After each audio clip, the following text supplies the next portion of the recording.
శ్రీ లక్ష్మీ నరసింహస్వామి జ్యోతిష్యాలయం మీకు తీరని ఎటువంటి సమస్యలున్నా పూజారి గురువుగారిని సంప్రదించండి. ప్రేమ, పెళ్లి, భార్యాభర్తల సమస్యలు, స్త్రీ పురుష వశీకరణం 100% గ్యారంటీ. ఇక ఇల్లు, భూమి సమస్యలు, సంతానం లేకపోవడం, నమ్మిన అమ్మాయి లేదా నమ్మిన అబ్బాయి దూరమయ్యారా? అయితే లక్ష్మీ నరసింహస్వామి పూజారి గారిని సంప్రదించండి. ప్రత్యేకమైన పూజలు చేస్తారు. నమ్మకంతో గురువుగారిని సంప్రదించండి. గురువుగారి యొక్క ఫోన్ నంబర్ 8897741766. ఓం సాయిరామ్. సమర్థ సద్గురు సాయినాథ్ మహారాజ్కి జై. సాయిబాబా భక్తులందరూ కూడా నమస్కారం అండి. సాయినాథుని ఆశీస్సులతో అందరూ కూడా సుఖంగా, సంతోషంగా, అష్టైశ్వర్య, ఆరోగ్య, అభివృద్ధితో ఉండాలని మనస్ఫూర్తిగా కోరుకుంటూ ఈరోజు ఈ వీడియోని మొదలు పెడుతున్నాను. ఈరోజు వీడియో ఏంటంటే, మీ ఇంట్లో తెలియని ఒక రహస్యం చెప్తాను తల్లి. ఈ క్షణంలో నీ కోరిక తీరిగే మార్గం కూడా చెప్తాను. అదేంటో ఇప్పుడే తెలుసుకో బిడ్డ అని మన బాబాగారు అయితే ఈరోజు మనకి చాలా అంటే చాలా అద్భుతమైనటువంటి సందేశంతో అయితే మన ముందుకు వచ్చారు కదండి. మరి మన బాబాగారు ఏమంటున్నారంటే, బిడ్డ నీకోసమే ఈ మాటమ్మా. నువ్వు ఎంతగానో బాధపడుతూ ఉన్నావు కదా. నేను అనుకున్నది జరగలేదు, నా కోరిక తీరలేదు, నేను ఎక్కువగా కష్టపడుతున్నాను, నాకు వచ్చే ధనం అనేది రావడం లేదని అన్నిటినీ కూడా ఈరోజు నీకు సమాధానం ఇస్తాను. నువ్వు అన్నీ కూడా నీ బాబా నీతో చేయిస్తాడు తల్లి. నీకు ఏం చేస్తానన్నది నీకే అర్థమవుతుంది. ఇక నీ కోరిక తీరాలన్నా, నీ యొక్క అవసరాలు జరగాలన్నా, నువ్వు అనుకున్నది నెరవేరాలన్నా అన్నీ కూడా నీ చేతిలో ఉంటాయి. ఇక ఏమీ రాలేదని బాధపడుతూ కూర్చుంటే ఎలా చెప్పు? అన్ని కోరికలు తీరలేదని ఏడుస్తుంటే ఎలా చెప్పు? ఏ పనైనా సరే నువ్వు జరగాలంటే కొన్ని ప్రయత్నాలు చేయాలి. భగవంతుడు నీ కోరికలు తీర్చడానికి ఒక వస్తువు ఇవ్వడానికి నేరుగా వచ్చి ఇవ్వడమ్మా. అవకాశాలు ఇస్తారు. ఆ అవకాశాలు నువ్వు ఉపయోగించుకోవాలి. అలా కాకుండా నువ్వు సద్వినియోగపరచుకోకుండా బాధపడుతూ కూర్చుంటే ఎలా చెప్పు? ఇలా ఎప్పుడు కూడా చేయకూడదు. ఎప్పుడూ కూడా అవకాశాలను వినియోగించుకుంటూ ముందుకు వెళ్ళాలి. అలాగే కొన్ని అవకాశాలు నువ్వే సృష్టించుకోవాలి.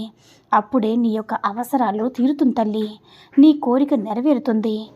అలా కాకుండా నాకు ఏమీ రాలేదు, నాకు నా సాయి తండ్రి ఏమీ చేయలేదు, నేను ఎప్పుడు కూడా దురదృష్టవంతురాల్ని అని బాధపడుతూ ఉంటే నీ దురదృష్టాన్ని నువ్వే వెతుక్కోవాలమ్మా. ఆ భగవంతుడు బలమిచ్చాడు, బుద్ధి బలం ఇచ్చాడు, కండబలం ఇచ్చాడు. వాటన్నిటినీ ఉపయోగించి శ్రమించాలి, ఆలోచించాలి, ప్రయత్నించాలి, కృషి చేయాలి. నువ్వు ఏదైతే సాధించాలి అనుకుంటున్నావో అందులో ముందుగా పట్టుదల ఉండాలి. అది కాకుండా బాధపడుతూ కూర్చుంటే ఎలా బిడ్డ? ఏది కూడా నీకు అన్నం పెడుతుందో ఆ విషయాన్ని నువ్వు, ఆ పనిని నువ్వు దైవంగా భావించి ఏదైతే నీకు బలాన్ని ఇస్తుందో దాన్ని గుడిగా భావించి తల్లి. అది ఏదైనా సరే, చెట్టైనా ఏదైనా సరే నువ్వు కోవిల్లక్క భావించాలి.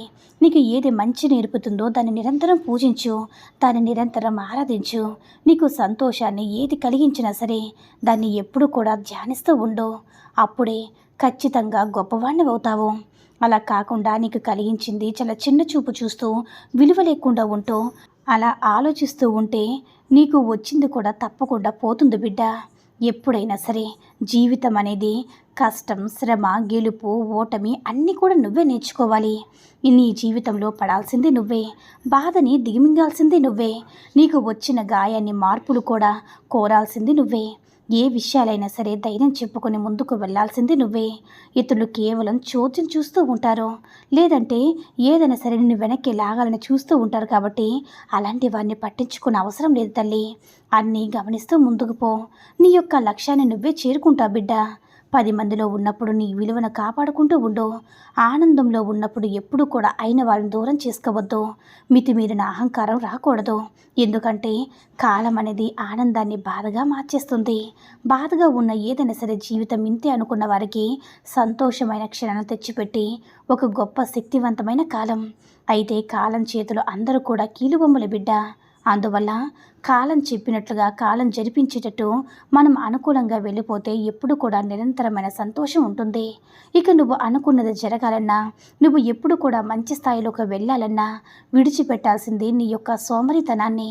రేపు చూసుకుందాంలే అన్న విషయాన్ని వదిలిపెట్టి ఎప్పటిదప్పుడు పూర్తి చేసి నువ్వు ఎప్పుడు కూడా శ్రమిస్తూ ఉంటే మంచిగా, కష్టంగా మంచి స్థాయికి వెళతావు తల్లి. ఎప్పుడు కూడా నీ కష్టాన్ని నువ్వు నమ్ముకో. వీలైతే నీ తెలివిని, నీ యొక్క బుద్ధి బలాన్ని, కండబలాన్ని, నీ శక్తిని, ఓపికని, నీ శ్రమను మాత్రమే నమ్ము.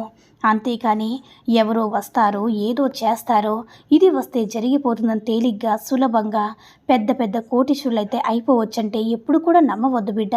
ఒకటి గుర్తుంచుకోమ్మా, నీ కష్టమే నీ కాటి వరకు కూడా కడుపు నింపుతుంది తల్లి. ఎప్పుడైనా సరే అది ఒక్కటి గుర్తుంచుకో తల్లి. ఇంకొక విషయం ఏంటంటే, మీ ఇంట్లో నీకు తెలియని రహస్యం చెప్తాను కదా, నీకు కోరిక తీరే మార్గం కూడా చూపిస్తాను కదా.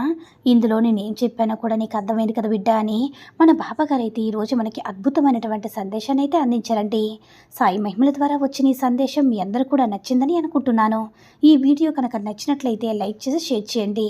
మరిన్ని వీడియోస్ కోసం మన ఛానల్ని సబ్స్క్రైబ్ చేసుకొని మాకు కొంచెం సపోర్ట్ చేయండి.